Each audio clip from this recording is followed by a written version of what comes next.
Hi, everyone. Welcome to Wild Breakaway with Mike Greenlay. I'm Audra Martin. The Minnesota Wild took an 11-game point streak into Raleigh, North Carolina tonight. Unfortunately, they took on a very impressive Carolina team that has Sebastian Aho, and it was the young gun that put up another hat trick, his third of his career, his first 5-point performance of his career, and really overall the Canes just too much for the Wild to handle tonight. Yeah, well, when you look at most NHL games, you're going to see a fairly small margin of victory. I mean, you're going to see teams that either win on a power play or win on a big play or a mistake that's made.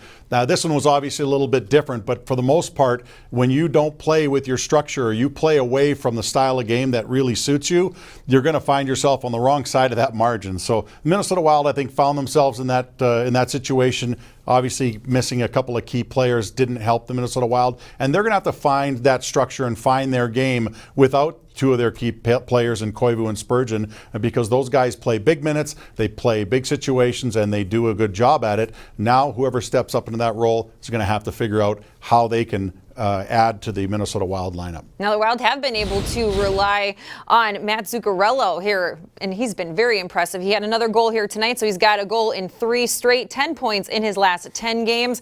But tonight, again, all about Carolina. It was a tough night on special teams for Minnesota. They go 0 for 4 on the power play, give up a shorthanded goal, and they gave up 2 power play goals for the first time in a month's time. So a tough way to end that 11-game point streak for Minnesota. Every team, you look at where we are. I mean, we did that 11-game thing to get even, not to advance. So now we're even. Now now we got to push forward and you got to win 2 out of 3 if you want to succeed. You're looking at, Colorado again winning tonight. Dallas is winning. I mean, teams in our division don't lose too often. Looking ahead on the schedule, what do you know? Some home games for the Minnesota Wild, 3 of them starting Tuesday night with the Anaheim Ducks in town.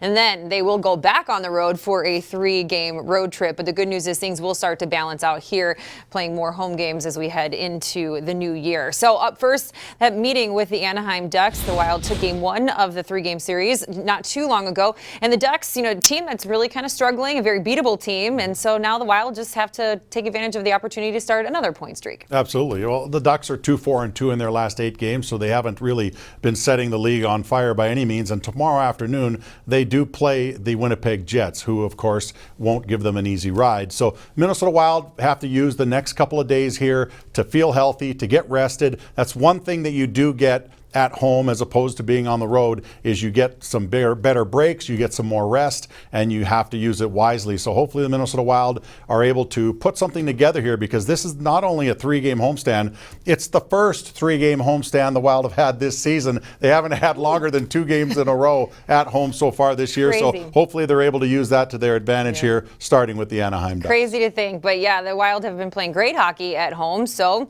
might as well continue that trend on Tuesday against the Ducks. We hope you join us then. For Mike Greenlay, I'm Audra Martin. Thanks for joining us tonight on Wild Breakaway.